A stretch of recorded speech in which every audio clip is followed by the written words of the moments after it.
नमस्कार दोस्तों, स्वागत है आपका SSC learning point by Singh sir. आज हम करेंगे हाइट एंड डिस्टेंस का पार्ट नंबर 2। ठीक है, फर्स्ट पार्ट आप लोगों ने देख लिया होगा क्योंकि उस पे ज्यादा बेस्ट क्वेश्चन थे। अब इसमें जितने भी पूछे गए अभी तक लेटेस्ट एग्जाम में वो सभी कर लेते हैं और टोटल 52 क्वेश्चन है। ठीक है, इसकी प्रिंटेबल फॉर्मेट में पीडीएफ आपको टेलीग्राम पे मिल जाएगी, लिंक नीचे डिस्क्रिप्शन में दिया गया, ज्वाइन कर लेना और सोल्यूशन पीडीएफ भी प्रोवाइड कर दी जाएगी। चलो फिर स्टार्ट करते हैं बिना देरी किए हुए।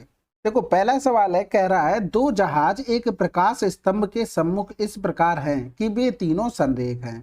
प्रकाश स्तंभ के शीर्ष से दो जहाजों के अवनमन कोण 30 डिग्री और 60 डिग्री हैं। यदि जहाजों के बीच की दूरी इतनी है तो प्रकाश स्तंभ की ऊंचाई। अब देखो यहाँ पर सम्मुख का जो मतलब है ना वो अपोजिट से है, यानी कि ये दोनों क्या है, जहाज अपोजिट है। ये प्रकाश स्तंभ हो गया, एक जहाज इधर होगा एक जहाज इधर होगा।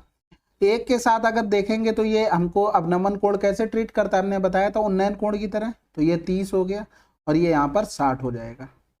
ठीक है, अब इनके बीच की दूरी हमको 230 रूट में 3 दी थी यहाँ से यहाँ तक। अब यहाँ पर कुछ भी मान लेते हैं। क्या मान ले भाई, अगर हमने मान लिया कि ये हमारे पास क्या है, √3 है। ठीक है, तो 30 वाले के पास आएंगे तो ये 3 हो जाएगा। समझ रहे हो ना, आपको देखो रेशियो पता होने चाहिए, नहीं तो गड़बड़ हो जाएगा सब। 60 वाले पे आते तो भाग देना पड़ता है, यानी कि ये 1 हो गया। तो यहाँ पर 4 बराबर हमें क्या दिया था, 230 √3 दिया था, हमें √3 का मान निकालना था। तो ये हमने इस हिसाब से माना कि कैलकुलेशन हमारी आसान रहे। वैसे भी आप मान सकते थे ये दोनों गुणा होके 3 बना देंगे, यानी कि 23 या 69 हो गया, बटे में 4 हो गया। तो 4 एकम 4 हो गया, 2 बच गया, 4 सत्ते 28, 1 बच गया, 4 दूनी 8 हो गया, 4 पंजे 20 हो गया आंसर। अगला सवाल कह रहा है 24√3 फीट ऊंचे एक सीधे खड़े खंबे के शिखर से एक सीधी खड़ी मीनार के शिखर का उन्नयन कोण 60 डिग्री है। यदि खंबे के आधार मीनार के आधार से 60 फीट की दूरी पर था तो मीनार की ऊंचाई क्या थी। अब देखो खड़े खंबे के शिखर से खड़ी मीनार, यानी कि ये हो गया मीनार, ये हो गई हमारा क्या, सीधे खड़ा खंबा हो गया। यहां से इसको मिलाएंगे, ये हमको दे दिया था 60। और अगर हमने क्या कहा था कि उसके शीर्ष से, किसके, खंबे के शीर्ष से मीनार के शीर्ष का उन्नयन कोण हमको दे दिया था 60 डिग्री। और क्या दिया था, 24√3 फीट ऊंचे खंबे, यानी कि ये हो गया 24√3। अब ये 24√3 हो गया तो भाई साहब ये कितना हो जाएगा, 60 हो जाएगा। ये तो डिस्टेंस सेम रहेगी। हमें जाना है 30 वाले के पास, यानी कि 30 वाले के पास, तो ये तो 60√3 हो गया। रेशियो नहीं याद होंगे तो भैया आप ऐसे ही फंसे रहना, फिर हम क्या कर सकते हैं, रेशियो तो याद करना ही पड़ेगा, तभी तो जल्दी आंसर आएगा, नहीं तो फिर टाइम आपका खराब हो जाएगा। मीनार की ऊंचाई इन दोनों को हम जोड़ देंगे, यानी कि ये हो जाएगा 4 6 2 8 84√3 आंसर आ गया। अगर नहीं याद करोगे तो फिर क्या ही कर सकता हूँ। आपको बताया था अगर ये 1 हो तो ये √3 होता है, तो 1 बराबर 60 है तो √3 बराबर 60√3। अगला सवाल कह रहा है 680 मीटर ऊंची एक इमारत के शीर्ष से एक टावर के शीर्ष का उन्नयन कोण 45 डिग्री है तथा उसी इमारत के आधार से उस टावर के शीर्ष का उन्नयन कोण 60 डिग्री है, तो टावर की ऊंचाई हमको बतानी है। अब इसमें देखो ये कह रहा है, ये कहना क्या चाहता है, ये हो गई हमारी इमारत। ठीक है, यहाँ पर अगर हम देखेंगे तो ये क्या हो गई, टावर। ठीक है, अब यहाँ पर ये दोनों हो गए इसके।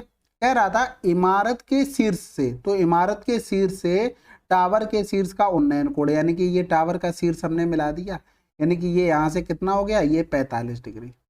अब ये कह रहा था उसी इमारत के आधार से, इमारत के आधार से टावर के शीर्ष का जो उन्नयन कोण था वो कितना था, 60 डिग्री था। और हमें इसकी हाइट 680 मीटर दे रखी थी। अब हमें क्या करना है, थोड़ी सी मेहनत करनी है क्योंकि हमसे टावर की ऊंचाई पूछी है। तो अगर इसको 1 मान लें तो ये क्या होगा, ये भी 1 होगा, यानी कि ये यहाँ पर क्योंकि ये 45 तो ये भी 45, इधर भी ये 1 होगा। अब इससे हमें ये 30 वाले पे जाना है। जब हम 30 वाले पे जाएंगे तो ये भी आपको पता है कि वो √3 लेके आ जाएगा साथ में, यानी कि ये पूरा कितना हो गया, √3 हो गया। तो यहाँ से ये कितना हो जाएगा, √3 माइनस का 1 हो जाएगा। कितनी डिस्टेंस हो जाएगी, ये यहाँ से लेकर यहाँ तक, यानी कि इसी का मान हमको दिया गया था क्या, 680। हमें निकालना था √3 का मान। तो सबसे पहले कंजुगेट से ऊपर नीचे गुणा कर लेते हैं, तो 680 बटे में √3 माइनस का 1 और √3 प्लस का 1 अपॉन में √3 प्लस का 1 और इनटू में क्या हो गया, √3 हो गया। तो यहाँ से तो 2 मिल जाएगा क्योंकि a minus B a plus B का फार्मूला, और कैंसिल आउट करेंगे, 2 3 6, 2 चौकू 8 हो गया, और √3 का अंदर मल्टीप्लाई कर देंगे तो 3 प्लस का √3, ये हमारा क्या आ जाएगा आंसर। अगला सवाल, एक हवाई जहाज पूर्व की ओर 14 किलोमीटर और फिर उत्तर की ओर 48 किलोमीटर जाता है, यह अपनी प्रारंभिक स्थिति से कितनी दूर है। ये तो बहुत आसान हो गया, देखो पूर्व की ओर गया कितना 14, फिर इधर चला गया 48, ठीक है, फिर इधर ये मिल गया आके। आपने ट्रिपलेट पढ़ा होगा क्या, 7, 24 और 25 का। अब इन्हीं सबका 2 गुना हो रहा था, तो इसका भी 2 गुना कर देंगे तो क्या हो गया 50। ये तो आसान था। अगला सवाल, एक टावर से 1.8 मीटर लंबा एक व्यक्ति इतनी मीटर दूर है, यदि इसकी आंख से मीनार के शीर्ष का उन्नयन कोण 30 डिग्री है तो मीनार की ऊंचाई हमको बतानी है। अब इतना लंबा मीटर व्यक्ति, उसने जब अगर बोले ना लंबाई लंबाई ऊंचाई का, तब तक उसको कुछ छेड़ना नहीं आपको, ठीक है। अगर बोल दे तब उस पर काम करना, ये चीज आप हमेशा ध्यान रखना।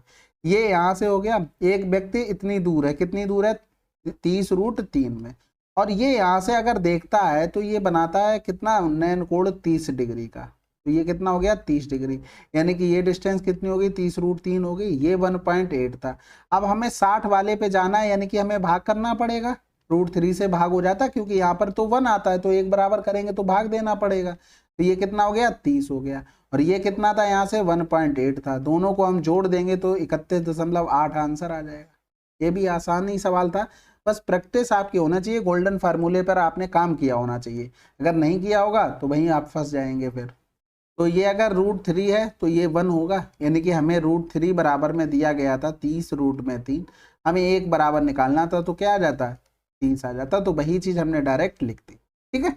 अगला सवाल, 25 मीटर लंबी सीढ़ी एक का पाद इमारत के आधार से 7 मीटर दूर है, यदि सीढ़ी का शीर्ष 4 मीटर फिसल जाता है तो सीढ़ी के पाद कितनी दूरी तक खिसकेगा। तो सबसे पहले एक चीज देखो, आधार से कितना 7 मीटर दूर था, ये 7 मीटर हो गया, सीढ़ी हमारे पास 25 मीटर हो गई, यानी कि 7, 24, 25 होता है, तो ये कितना हो गई हाइट, ये 24 हो गई।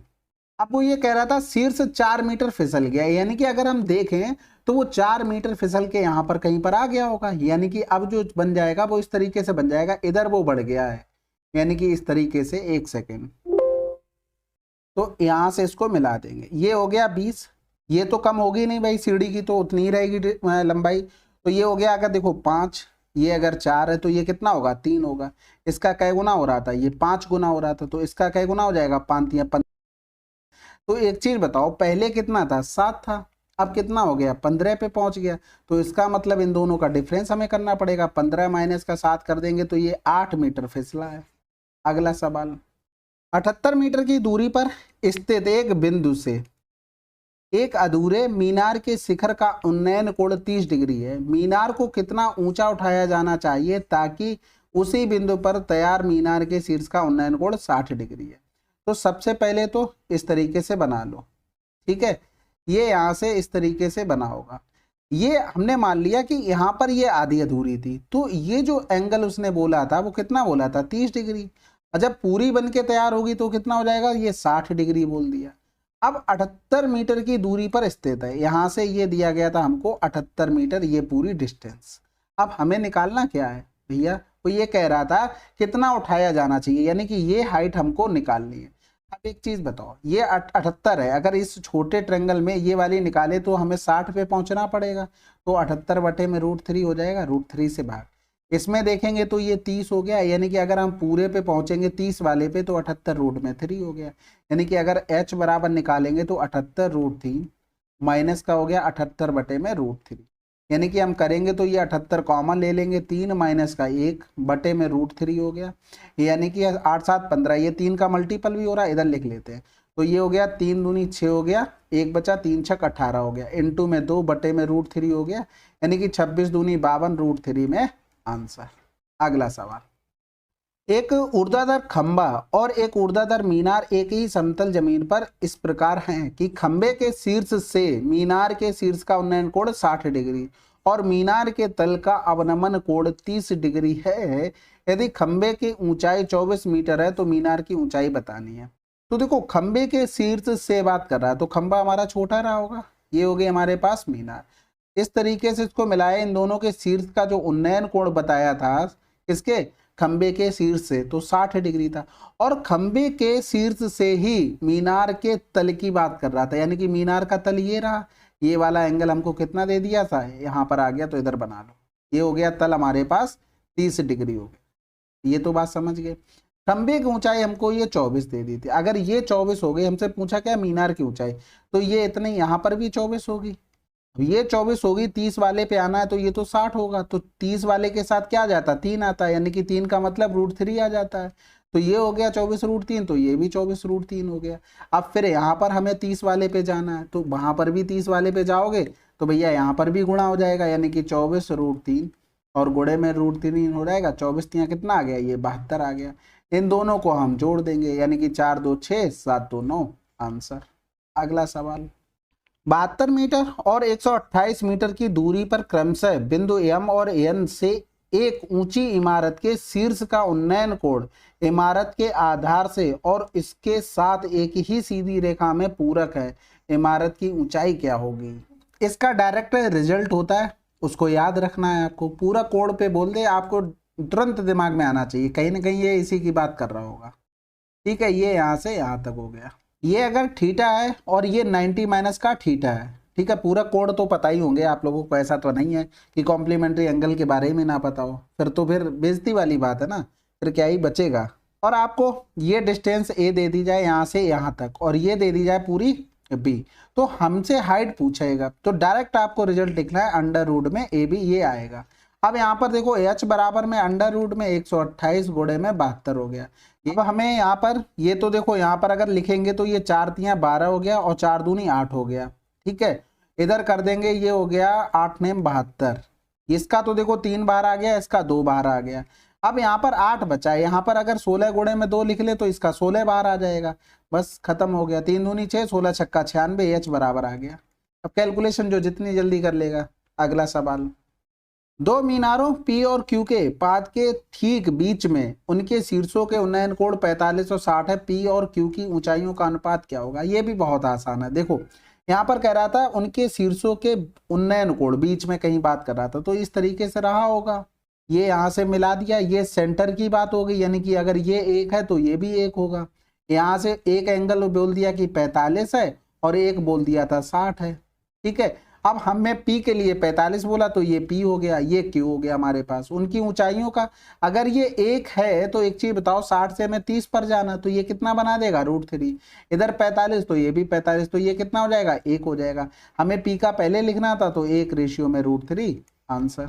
अगला सवाल, एक इमारत के ऊपर एक पोस्टर लगा है, एक व्यक्ति इमारत से 50 मीटर की दूरी पर जमीन पर खड़ा है, पोस्टर के शीर्ष और पोस्टर के तल का उन्नयन कोण क्रमशः इतना और इतना है, पोस्टर की ऊंचाई 200% क्या है, मतलब उसकी ऊंचाई का 200%। ठीक है, तो ये हो गया हमारे पास, ये यहाँ पर पोस्टर लगा हुआ है। ठीक है, 50 मीटर की, एक व्यक्ति की इमारत से 50 मीटर दूरी है। ठीक है, पोस्टर के शीर्ष का ये हो गया, पोस्टर का तल ये हो गया, इन दोनों का एंगल हमको दिया गया था, यानी कि ये वाला एंगल हमको दिया गया था, पोस्टर के तल का उन्नयन कोण 30 डिग्री है और ये हो गया हमारे पास 45 डिग्री। बहुत सही हो गया। अब हमसे जो पूछा गया उसे निकालने में दिक्कत तो नहीं होनी चाहिए, क्योंकि ये पोस्टर की ऊंचाई पूछ रहा है। तो यहाँ से अगर हम 60 पर जाएंगे, 50 से 60 वाले पे, तो 50 बटे में √3 हो गया। अगर हमें दूसरी कंडीशन में जाना हो, क्या 45 वाले में, यानी कि ये भी 45 होगा, तो ये पूरा कितना हो जाएगा, ये 50 ही हो जाएगा, क्योंकि रेशियो सेम होगा। तो हमें क्या निकालना है, पोस्टर का, यानी कि ये x निकालना है।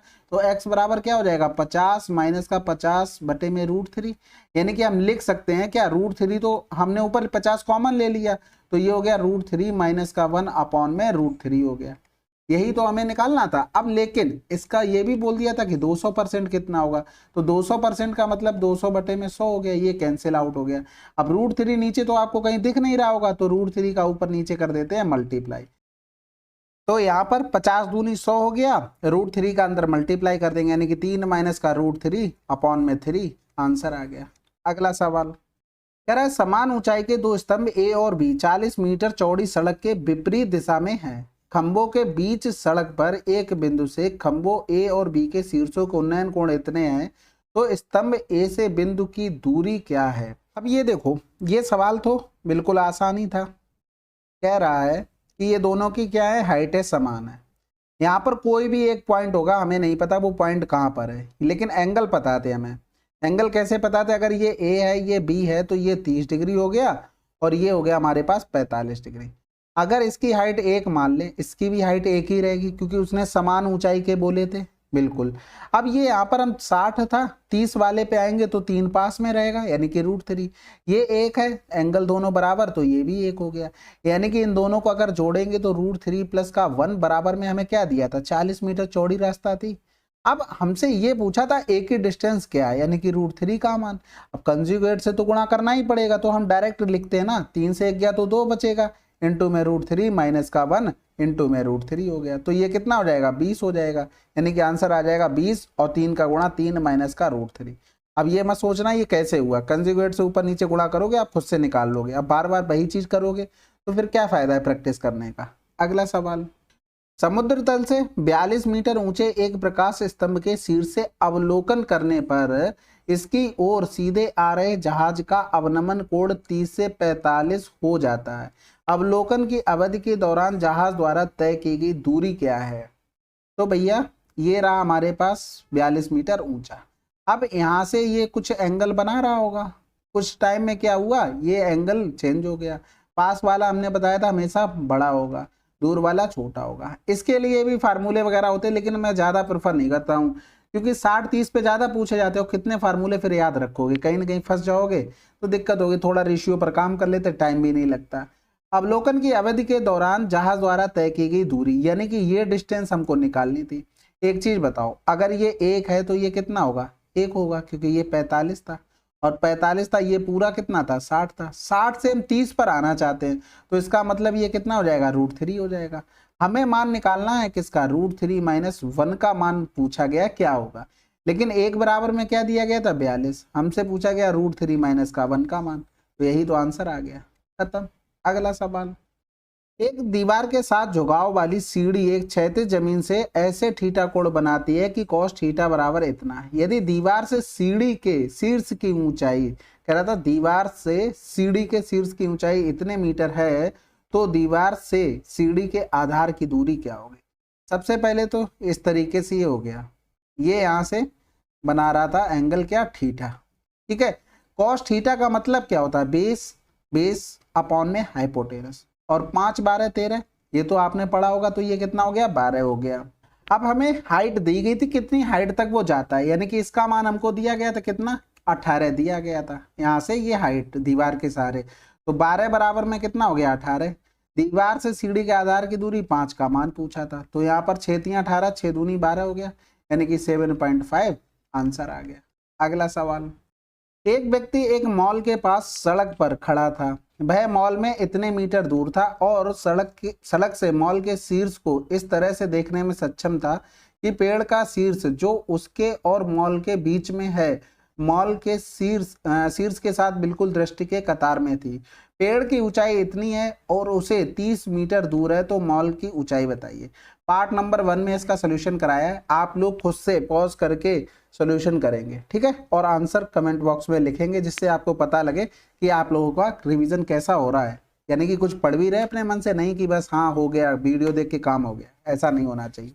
अगला सवाल, भूतल पर एक अधोलंब खंबे की परछाई की लंबाई इतने मीटर है, यदि उस समय सूर्य के ऊंचाई का उन्नयन कोण थीटा है, जैसे cos थीटा बराबर इतना, तो खंबे की ऊंचाई। तो भैया सबसे पहले तो ये देखो, ये थीटा हो गया। cos थीटा बराबर क्या होता है? बेस अपॉन में हाइपोटेनस होता है। और अधोलंब खंबे की परछाई, ये तो रेशियो में हो गया 12 और 13, यानी कि इसी 12 का मान हमें 18 दिया था। खंबे की ऊंचाई यानी कि ये ऊंचाई हमसे पूछी थी, तो ये आपने पढ़ा होगा ना, इसका भी आंसर क्या हो गया? 7.5। अभी थोड़ी देर पहले करके आया ना, 12 बराबर 18, 5 बराबर निकालना था, खत्म। अगला सवाल, 240 मीटर ऊंची एक पहाड़ी के शीर्ष से एक खंबे के शीर्ष और तल का अवनमन कोण इतना इतना है, खंबे की ऊंचाई और पहाड़ी से उसकी दूरी के बीच का अंतर क्या होगा? अब यहाँ पर एक बना लेते खंबा, ठीक है, जो हमारी तरह गांव वाले हैं ना, वो खंबा खंबा ना समझे, ये वो दूसरा वाला खंबा है, ठीक है। यहाँ पर ये क्या हो गया हमारे पास? पहाड़ी। अब यहाँ से देखो, इसको हमने मिला दिया। अब यहाँ पर अवनमन कोण हम आपको पहले ही बता चुके, वो किसकी तरह ट्रीट करता है? उन्नयन कोण की तरह। ये हमको 60 दे दिया था, शीर्ष से बात कर रहा था भाई, शीर्ष के साथ। फिर दूसरा कर रहा था तल के साथ बात, यानी कि ये हमारे पास कितना हो गया, 60 डिग्री हो गया। तो 60 हो गया, ये वाला कितना होगा, 30 डिग्री होगा। अब यहाँ पर हम डिस्टेंस मान लेते हैं, डिस्टेंस यानी कि रेशियो भाई, ये √3 है तो ये भी कितना होगा, √3 होगा। ये अगर √3 है तो अगर हम इतना पार्ट निकालें तो 60 वाले पे जा रहे हैं भाई। पूरा अगर हम देखें तो कितना बनाएगा, ये वाला पूरा बनाएगा 60 डिग्री, तो 60 वाले पे भाग करना पड़ेगा, यानी कि ये कितना हो जाएगा, 1 हो जाएगा। अब अगर हम दूसरी कंडीशन पे 30 वाले पे अगर जाते हैं, किस पर जाते हैं भैया, 30 वाले पे, तो आपको भी पता है कि √3 का गुणा हो जाएगा, यानी कि √3 गुणे में √3, यानी कि ये आ गया हमारे पास 3। अब यहाँ पर ये 3 हो गया, हमसे पूछा गया खंबे की ऊंचाई, तो खंबे की ऊंचाई कितनी होगी भाई, 2 होगी। क्या होगी, 2 होगी, 3 से 1 घटा दिया हमने। और उसकी दूरी, यानी कि दूरी का मतलब ये √3 हो गया, यानी कि हमें पता है किसकी ऊंचाई, 240। 3 बराबर हमें पहाड़ी की ऊंचाई पता है 240, हमें निकालना है इन दोनों का डिफरेंस, यानी कि √3 माइनस का 2 का मान। तो ये क्या हो गया, √3 माइनस का 2 हो गया। तो 3 अट्ठे में 24 हो गया, यानी कि 80 √3 माइनस का 2, ये आंसर आ जाएगा। लेकिन आंसर आया क्यों नहीं, अच्छा ये पूछा गया था खंबे की ऊंचाई हमको पहले लेनी थी, यानी कि ये नहीं होगा, यहाँ पर होगा हमारे पास, 1 सेकेंड ये इरेज करते हैं, माफ कीजिएगा, हो जाती गलती, नहीं पढ़ा अच्छे से सवाल, ऐसे ही सिली मिस्टेक होती होंगी आप अगर मॉक टेस्ट देते होंगे। तो यहाँ पर 2 माइनस का √3 का मान हमें निकालना था। तो हमें 3 बराबर में पता क्या था, 240, और गुणे में कर देंगे 2 माइनस का √3, यानी कि 3 अट्ठे में 24 हो गया, 80 हो गया, ब्रैकेट क्लोज, 2 माइनस का √3 आंसर। अगला सवाल कह रहा था, समतल भूमि पर खड़ी मीनार की छाया की लंबाई 10 मीटर तक बढ़ जाती है जब सूर्य की ऊंचाई 45 से 30 तक बदल जाती है, टावर की ऊंचाई। अब ये भी आपको पता है कि बड़ा एंगल हमेशा क्या होगा, पास में होगा। तो ये क्या हो गया, 45 हो गया, ये 30 हो गया, ये एंगल चेंज होने पर ही 10 मीटर ये बढ़ गया है, यानी कि अब हमें रेशियो पर सिंपल सा काम करना था बस, यानी कि अगर ये 1 है तो ये भी 1 होगा।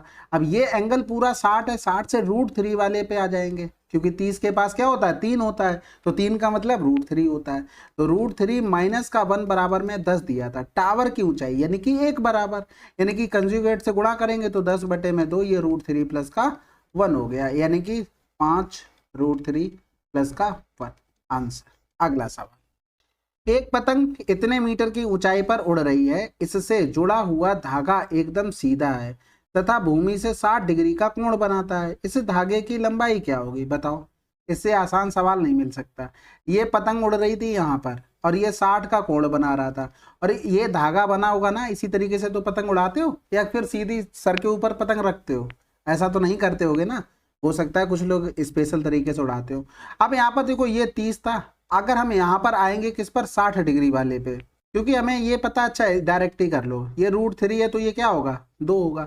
√3 बराबर में हमें दिया गया था 1 2 3, हमें 2 बराबर में निकालना था। तो इसको हम क्या लिख सकते थे, इसको लिख सकते थे 3 गुणे में 3 चौकू 12, 3 एकम 3, गुणे में 2 हो गया, बटे में ये √3 हो जाएगा, यानी कि 2 एकम 2, 2 चौकू 8, गुणे में √3 हो गया। अब √3 का मतलब हो गया 1.732 होता है, इंटू में 82 हो गया। तो 1 का गुणा कर दें या 2 का, 2 दूनी 4, 2 अट्ठे 16, 162 के आसपास कहीं कुछ लिखा है क्या। अब यहाँ से तो भाई देखो पूरा बना नहीं, तो हमें थोड़ी सी मशक्कत इसमें करनी पड़ेगी। तो 82 इंटू में 1.732 था, यानी कि या तो इसको 17 से करेंगे तो वहां पर 17 अट्ठे 136, तब भी नहीं पहुंच पा रहे। हमें क्या करना था, 80 प्लस का 2 करके कर लो, तब ज़्यादा सही रहेगा, क्योंकि हमें क्या करना है, इतने नज़दीक दिए गए तो पूरा कैलकुलेशन बनानी पड़ेगी, या तो फिर 18 का गुणा करो तब बहुत ज़्यादा हो जाएगा, और सब इतने पास पास लिखे हुए थे। तो हम गुणा कर लेते हैं भाई पहले, तो 0 हो जाएगा, 8 दूनी 16 हो गया, 8 3 24, 1 25 हो गया, 17 अट्ठे 136 और 2 138 हो गया, पॉइंट आ जाएगा 3 के बाद। 2 का गुणा करेंगे, 2 दूनी 4 हो गया, 2 3 6 हो गया, 2 सत्ते 14, यानी कि 17 दूनी 34 हो गया, पॉइंट आ जाएगा 3 के बाद, यानी कि यहाँ पर 3.464 लिख सकते हैं। 8 3 11 और हाथ से लगा 1, यानी कि 4, 141 प्लस समथिंग आएगा, आंसर लगा दो। कैलकुलेटिव था, अब कुछ कर नहीं सकते थे। अगला सवाल, x मीटर ऊंचाई वाले एक लैंप पोस्ट के शीर्ष से उसके एक ही तरफ और लैंप पोस्ट के पैर की सीध में जमीन पर 2 बिंदुओं 30 और 60 के अवनमन कोण देखी जाती है, वस्तुओं के बीच की दूरी इतनी है तो x का मान क्या होगा। बहुत आसान सवाल है, ये भी आपको अभी बता चुके थे, 30 60 वाला बहुत पूछा जाता है। ये यहाँ पर ये 60 डिग्री है, ये 30 डिग्री है। आपको बताया था अगर ये 1 है तो ये कितना होगा, 2 होगा। इन दोनों के बीच की दूरी 2 ही तो है, तो वही है 32√3। अब हमें ये जाना 30 वाले पे, 30 वाले पे √3 आ जाएगा पास में, तो यही हमें मान निकालना था √3 का, बात खत्म हो जाएगा। यानी कि ये 2 का मान √3 का गुणा करना था, ये 16 हो जाएगा, 16 3 48। आंसर कितना आसान था। अगला सवाल, जमीन पर एक बिंदु से पेड़ की चोटी का उन्नयन कोण पेड़ से 300 मीटर दूर है, 30 डिग्री भी है। जब वृक्ष बड़ा हुआ तो उसके शीर्ष का उन्नयन कोण उसी बिंदु से 60 डिग्री हो गया। पेड़ कितना बढ़ गया, तो भैया लो पेड़ को हम बढ़ा देते हैं। ये इस तरीके से रहा होगा, पहले पेड़ इतना था तो ये कोण बना रहा था 30 डिग्री का, अब ये बड़ा हो गया तो बड़ी शैतानी करने लगा है भैया, ये बना दिया इसने 60 डिग्री का कोण। समझ गए होगे।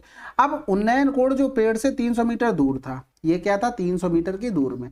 अब देखो इसको एक करने का तरीका और सरल है। देखो ये क्या बनाएगा 60, ये बनाएगा क्या 30 डिग्री। हमने अभी आपको कुछ बताया था, अगर हम देखो ये वाला ऐसे बना लें, ये यहाँ से बना रहा इस तरीके से, ये यहाँ से बना रहा, ठीक है। ये हो गया 60 डिग्री, ये हो गया 30 डिग्री, और ये हो गया हमारे पास 1, तो ये क्या बताया था 2 बताया था, और ये हमारे पास हाइट हो गई 300। ऐसे भी तो चित्र बना सकते हैं, कोई दिक्कत, क्योंकि यहाँ पर तो 90 बन रहा है। खत्म हो गया सवाल आपका। ये 1 है तो ये कितना होगा √3 होगा। पूछा पेड़ कितना बढ़ गया, पेड़ इतना ही तो बढ़ गया। यही तो डिस्टेंस हमको निकालनी है कि भैया कि हमें ये 2 बढ़ा के देना है। यानी कि √3 बराबर में 300 है तो 2 बराबर नहीं निकाल पाओगे, यानी कि 200 √3 ये आंसर आ जाएगा। नहीं दिया तो 200 गुणे में 1.732 कर लो, तो 2 दूनी 4, 2 तिया 6, 17 दूनी 34 हो गया। पॉइंट आ जाएगा 3 के बाद आना था लेकिन ये चला गया तो 1 के बाद, यानी कि 346 लिखा है, आंसर लगा दो। अगला सवाल, 7 मीटर लंबा एक खंबा एक टावर के शीर्ष पर लंबवत रूप से खड़ा है, ठीक है। जमीन पर एक बिंदु से देखे गए खंबे के शीर्ष का उन्नयन कोण इतना, टावर के शीर्ष से जमीन पर उसी बिंदु का अवनमन कोण 45 डिग्री है, टावर की ऊंचाई क्या है। अब वो टावर के शीर्ष पर यहाँ पर कुछ खड़ा है भाई, ये रहा है हमारे पास खंबा। अब जमीन से इसको जब देखा गया है तो भाई साहब ये कितना बना रहा था, ये बना रहा था 60 डिग्री। फिर कह रहा था खंबे के शीर्ष का उन्नयन कोण 60 डिग्री है, कह रहा था जमीन पर एक बिंदु से देखने पर 60 है, टावर के शीर्ष, भैया ये टावर का शीर्ष था, यहां से ये क्या बना रहा था, ये बना रहा था 30 डिग्री का, सॉरी 45 का, ठीक है। अब हमसे पूछा टावर की ऊंचाई बतानी है, भैया सबसे पहले तो किस पर काम करना पड़ेगा, रेशियो पर। यानी कि ये 45 होगा, यानी कि ये 1 है तो ये भी 1 होगा। ये पूरा 30 बना रहा था, यानी कि 30 वाले से जाएंगे 1 से 30 वाले पे तो √3 हो गया। अब हमें टावर की ऊंचाई चाहिए था, यानी कि 7 मीटर ये था, ये हमको 7 दिया था, ये सारे रेशियो थे, यानी कि √3 माइनस का 1 बराबर हमको 7 दिया था, और हमको निकालना क्या था टावर की ऊंचाई, यानी कि 1 बराबर, तो ये हो जाएगा 7/2 √3 प्लस का 1। कंजुगेट से गुणा करके आंसर आ जाएगा। डायरेक्ट आपको लिखना है, अब कंजुगेट से ऐसा नहीं है कि यहाँ पर गुणा कर रहे हैं √3 + 1 अपॉन में √3 + 1, फिर आप सोल्यूशन कर रहे हैं नीचे a - b a + b का फार्मूला। इतना तो स्टेप्स कटिंग करना आप सीख ही गए होंगे। अगला सवाल, एक खंबे के आधार से 75 मीटर और 48 मीटर की दूरी पर स्थित 2 बिंदुओं से खंबे के शीर्ष का उन्नयन कोण अल्फा बीटा है, यदि अल्फा बीटा पूरक है तो टावर की ऊंचाई। बिल्कुल आसान, 75 गुणे में 48, बस, यानी कि इसको 16 तिया 48 लिख सकते हैं, इसको 25 तिया में 75। अब रूट के बाहर निकालेंगे तो ये 5 हो गया, 3 बार आ गया, 4 बार आ गया, 5 तिया 15 चौको 60, आंसर आ गया। ये चीज मैं बता चुका हूं आपको, अब पीछे का फार्मूला अगर याद होगा तो आप अच्छे से कर लोगे, नहीं याद होगा तो कोई बात ही नहीं, फिर मजे करो और क्या करोगे। अगला सवाल, किसी मीनार के शीर्ष से भूमि पर इसके एक ही तरफ स्थित 2 बिंदुओं का अवनमन कोण 60-30 पाया जाता है, वस्तुओं के बीच की दूरी इतनी है, तो मीनार की ऊंचाई बतानी है। बहुत आसान सवाल है, 2 बराबर आपको दिया गया था 400 √3। अब इतने सवाल आपने कर लिए ना, अगर बैक टू बैक सवाल आपने किए होंगे तो ये स्टेप्स कटिंग आप डायरेक्ट कर पा रहे होंगे। अगर नहीं किए होंगे तो भैया कोई आपको रोक ही नहीं सकता, फिर तो आप महान है, ठीक है। आंसर आ गया डायरेक्ट 600। अब इसमें चित्र वगैरह बना के बताना पड़ेगा क्या, चलो बता देते हैं, नहीं तो आप बाद में कुछ ना कुछ तो बोलोगे ही उल्टा सीधा। ये हो गया 60, ये हो गया 30। हमने आपको बताया था अगर ये 1 है तो ये रेशियो में 2 होता है, और ये हमारे पास 60 से हम 30 वाले पे आ जाएंगे तो ये कितना दे देगा, ये √3 दे देगा। इसी का मान हमको दिया गया था 2 बराबर में, और ये 3 बराबर हमने √3 बराबर निकाल लिया। बस अगला सवाल करते हैं भाई। किसी दीवार पर झुकी एक सीढ़ी क्षैतिज भूमि के साथ थीटा कोण बनाती है, साइन थीटा बराबर इतना, सीढ़ी का तल दीवार से इतने मीटर है, मतलब इतना मीटर है, से मतलब इतनी दूरी पर होगा। उस बिंदु की ऊंचाई ज्ञात करें जहां से सीढ़ी का शीर्ष भाग दीवार को स्पर्श करता है। तो बिल्कुल सिंपल हो गया ये भी सवाल। ये यहाँ पर सीढ़ी बना रही थी थीटा, ठीक है, और आपको पता है कि परपेंडिकुलर अपॉन में हाइपोटेनस होता है, और 5 12 13 ये भी पता है। लेकिन ये एक्चुअल में हमारे तो रेशियो बनाया, लेकिन एक्चुअल में ये 7.5 दिया था यहाँ से यहाँ तक की पूरी डिस्टेंस, और हमसे पूछा क्या गया था हाइट, ये वाली डिस्टेंस पूछी गई थी। तो 5 बराबर 7.5, 12 बराबर निकालना था, तो इधर कर देंगे 25 दूनी 50, 25 तियाँ 75, और ये 2 छक्के 12 यानी कि 18 मीटर। अगला सवाल करें, चलो फिर। दीवार के सहारे से लगी हुई सीढ़ी भूमि के क्षैतिज 60 डिग्री का कोण बनाती है। यदि सीढ़ी का निचला सिरा दीवार से 10 मीटर दूर है तो सीढ़ी की लंबाई कितनी होगी, 20 सेंटीमीटर, सॉरी 20 मीटर। ये चीजें आपको पता होनी चाहिए। ये 60 बना रहा था, आपको पता है अगर ये 1 है तो ये √3 होगा, तो ये कितना होगा, 2 होगा। यही 10 मीटर दूर था, 1 बराबर में 10 तो 2 बराबर में 20 हो गया। अगला सवाल, एक लड़का एक स्तंभ के पास खड़ा है जो 2.7 मीटर ऊंचा है और इसका उन्नयन कोण 30 डिग्री है। लड़के के स्तंभ से दूरी ज्ञात कीजिए। तो भैया ये स्तंभ हो गया, ये इस दूरी पर लड़का खड़ा हुआ है, ये यहाँ से मिल जाएगा, ठीक है। ये 30 डिग्री का बनाता है और ये 2.7 मीटर था, ये 60 है। अब भैया ये 1 होता है तो ये कितना होता है, √3, तो ये कितना हो जाएगा, 2.7 इंटू में √3 हो जाएगा। √3 का हमें मान दिया गया था, कितना दिया गया था, 1.73। अब देखो 27 का अगर टेबल अच्छे से याद है तब तो फिर ठीक है, नहीं तो 25 प्लस का 2 करके कर लो, जैसे भी करना चाहो। 30 माइनस का 3 करके गुणा कर लो, नहीं तो डायरेक्ट कर लो। 27 यहाँ 81 हो गया, यहाँ से लगा 8 हो गया, 27 सत्ते 189 यानी कि 8 जोड़ देंगे 197, यहाँ से लगा 19 हो गया। 27 एकम 27 में 10 जोड़ा 37, 37 में 9 जोड़ दिया तो 46 हो गया। 3 के बाद पॉइंट यानी कि 4.67। तो आंसर में ऐसा नहीं है, राउंड ऑफ करोगे तो 4.68 समथिंग आंसर आ जाएगा। अगला सवाल, चलिए फिर ये थे आपके 52 क्वेश्चन किसके, हाइट एंड डिस्टेंस के। अब यहाँ पर एक सिंपल सी बात ये समझ लो कि मोस्टली जो पार्ट होता है इंपॉर्टेंट किसी भी चीज़ का, यानी कि बुक का ले लो या फिर PDF का ले लो या फिर पूरे कोर्स का ले लो, वो आपने कवर कर लिया है। अब हमारे पास जो बचा है ना, नंबर सिस्टम बचा हुआ है, और इसके अलावा हमारे पास DI के कुछ क्वेश्चन बचे हुए हैं, और आपके पास प्रोबेबिलिटी के कुछ बचा होगा, और फिर आपका बचा है क्या, स्टैटिक का, ठीक है। यही सब पोर्शन बचे हुए हैं। अब कुछ बचता है, जैसे क्या होता है कि कभी कभी पूछ लेता है GP और AP पे, यानी कि समांतर श्रेणी और गुणोत्तर श्रेणी पर भी सवाल पूछ लेता है। तो ज्योमेट्री प्रोग्रेशन और अरिथमेटिक प्रोग्रेशन, इस पर भी सवाल बनते, तो कर लेंगे हम 2-4 सवाल कहीं से निकाल कर। और कोऑर्डिनेट ज्योमेट्री और बचा है। तो ये कुछ इतने मेजर चैप्टर नहीं है, जितने भी मेजर हो सकते थे ना वो हमने सब कंप्लीट कर लिए। तो अब आपके ऊपर बनता है कि आप कितनी प्रैक्टिस कर पा रहे हैं और कितना आप इससे आउटपुट ले पा रहे हैं। समझ रहे हो, बहुत मेहनत लगती है किसी चीज़ को कंप्लीट करने पर। जब मैं इतनी मेहनत कर सकता हूं तो आपको भी करनी पड़ेगी, आपको इससे ही ज़्यादा करनी पड़ेगी। अब ऐसे पता नहीं कौन कौन मुझसे ज़्यादा मेहनत करके कर रहा होगा खुद से, तो वो तो ज़्यादा आउटपुट निकालेगा ना, लेकिन आप तो नहीं निकाल पाएंगे क्योंकि आपको भी खुद से मेहनत करनी पड़ेगी। इसके अलावा कोई सजेशन वगैरह हो तो कमेंट बॉक्स में ज़रूर बताइएगा कि ये चीज़ और करवा दो या फिर ऐसा कुछ करते हैं तो ये बेटर ऑप्शन रहेगा। इसके अलावा हम लोग CDS का करेंगे ही, लेकिन वो स्लोली चलेगा, ऐसा नहीं कि एकदम उठाए और 100 क्वेश्चन करवा दिए, क्योंकि उसमें देखना पड़ेगा और फिर बेस्ट सोल्यूशन जो हो सकता है वो करवाया जाएगा। और क्योंकि अच्छे लेवल के आते हैं तो हम उसको धीरे धीरे करके फिनिश करेंगे। इसके अलावा जो भी पेपर होगा उसको बीच में सोल्यूशन करते चलेंगे, उसके बेस्ट क्वेश्चन निकाल कर उनका भी सोल्यूशन करा देंगे। और देखो बेस्ट क्वेश्चन ये करना कोई बहुत बड़ी बात नहीं है, लेकिन एक चीज समझ लो, ये करने से आप अपाहिज बनते हैं कब, जब आपने बिल्कुल भी जो और इजी क्वेश्चन है ना उनको बिल्कुल ही नहीं किया है, तब अपाहिज बन रहे हैं। अगर आपने इनको कर रखा है 2 बार एटलीस्ट, तब देख रहे हो बेस्ट क्वेश्चन, तब बहुत अच्छी बात है। क्योंकि आप एक चीज समझो, 25 क्वेश्चन में से 2 क्वेश्चन ऐसे आएंगे जो नए टाइप के होंगे, और 22 क्वेश्चन ऐसे होंगे, सॉरी 23 क्वेश्चन कि जो पुराने होंगे। अब हम मान लो ये इसको चेंज कर दें, ये 3 होंगे तो ये 22 होंगे, लेकिन आप टाइम इन्हीं क्वेश्चन से बचा पाएंगे। अब अगर इनकी प्रैक्टिस नहीं करेंगे तो आप स्टेप्स कटिंग भी नहीं कर पाएंगे, ये भी समझ लो। ये कैलकुलेशन का बहुत बड़ा पार्ट होता है। ये स्क्वायर याद करना, क्यूब याद करना, ये अलग चीज हो गई। स्टेप्स कटिंग एक अलग कैलकुलेशन का पार्ट है, जिस पर ध्यान बहुत कम दिया जाता है, क्योंकि इसी से क्या होगा, जब ज़्यादा प्रैक्टिस करोगे तो स्टेप्स कटिंग कर पाओगे, टाइम बचा पाओगे, तब ये 2-3 क्वेश्चन हो पाएंगे, नहीं तो ये होने वाले नहीं है। तो इसका मतलब ये है कि एक दो एटलीस्ट 2 बार, देखो कहने का मतलब है 2 बार तो आपको पूरा पूरा पेपर करना है। एक बार खुद से करो, एक बार मॉक फॉर्मेट में कर लो, उसके अलावा जो बचे वो बेस्ट क्वेश्चन फिर कर लो, क्योंकि उनकी रिवीजन की ज़रूरत ज़्यादा पड़ती है, क्योंकि वो कम पूछे जाते हैं और फिर ध्यान नहीं रहते हैं। जब मॉक टेस्ट में कभी कोई पूछ लिया जाता है तब फिर कहते हैं अरे यार ये पढ़ा था, रिविज़न नहीं किया तो वो रह गया। ठीक है, चलो फिर कोई सजेशन हो कमेंट बॉक्स में ज़रूर लिखिएगा। मिलते हैं अगले वीडियो में, तब तक के लिए जय हिंद, जय भारत।